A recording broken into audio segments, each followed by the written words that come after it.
Salut à tous, le journal du foot de ce vendredi 8 octobre. Des Bleus renversant en Ligue des Nations, l'équipe de France s'est qualifiée pour la finale de la compétition en dominant la Belgique 3-2 à Turin. Les joueurs de Didier Deschamps étaient pourtant menés 2-0 à la pause avec des buts signés Carrasco et Lukaku, mais les Bleus ont réalisé une seconde période incroyable. Benzema a sonné la révolte en réduisant le score à l'heure de jeu, puis Mbappé a égalisé sur pénalty à la 69e. C'est finalement Théo Hernandez qui a arraché la victoire pour la France à la 90e minute de cette rencontre au scénario fou. La finale se jouera dimanche contre l'Espagne. Les Diables Rouges affronteront l'Italie pour la 3e place. Lors de cette rencontre, Kylian Mbappé est devenu le plus jeune joueur de l'équipe de France à atteindre la barre des 50 sélections. Il surclasse Karim Benzema de près de 2 ans. Le Madrilène, lui, est désormais le 6e meilleur buteur de l'histoire de l'équipe de France. Grâce à son 32e but contre la Belgique, il devance désormais un certain Zinedine Zidane. Le dernier adieu de Marseille à son idole, les supporters marseillais ont pu rendre un dernier hommage à Bernard Tapie ce vendredi lors des obsèques de l'ancien président de l'OM. Une foule immense s'est massée devant la cathédrale de la Major à Marseille pour un dernier adieu.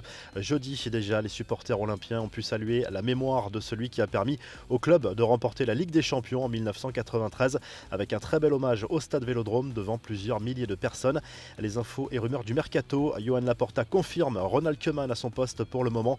Le président du Barça, qui a accordé un entretien à une radio catalane, confirme néanmoins des discussions avec Xavi pour le futur, sans préciser si son éventuelle arrivée se fera à court terme ou la saison prochaine.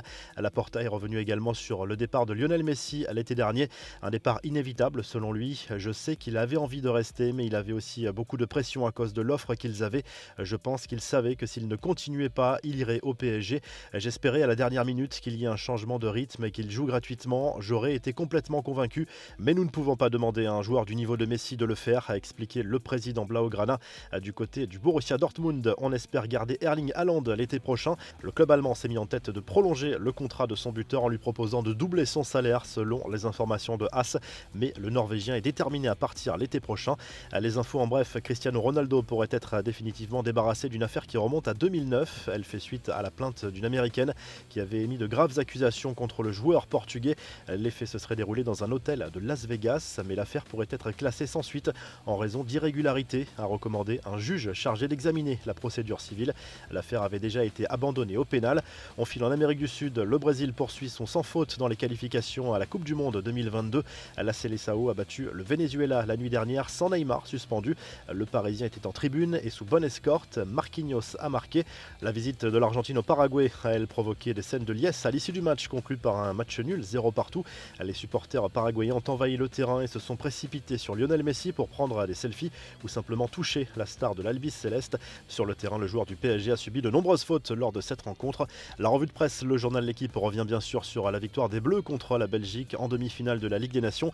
Excellent titre du quotidien sportif, le seum 2 fois. En Angleterre, les fans de Newcastle ont célébré avec ferveur l'officialisation du rachat du club par un fonds d'investissement porté par le prince saoudien Mohammed bin Salman. Le projet sportif est très ambitieux. Les Magpies pourraient revenir vers les sommets de la Première Ligue très rapidement avec des investissements importants. En Italie, Tuttosport se projette sur le futur mercato estival et en particulier le marché des buteurs. Cela devrait bouger dans tous les sens en 2022. Haaland, Mbappé, Lewandowski ou encore Morata et Vlahovic pourraient changer d'air. Enfin en Espagne, la joie des Français à la une du journal AS. Benzema, Mbappé et Théo Hernandez sont permis à l'équipe de France de se qualifier pour la finale de la Ligue des Nations et ce sera justement contre l'Espagne. Si le journal du foot vous a plu, n'hésitez pas à liker et à vous abonner pour nous retrouver dès demain pour un nouveau journal du foot.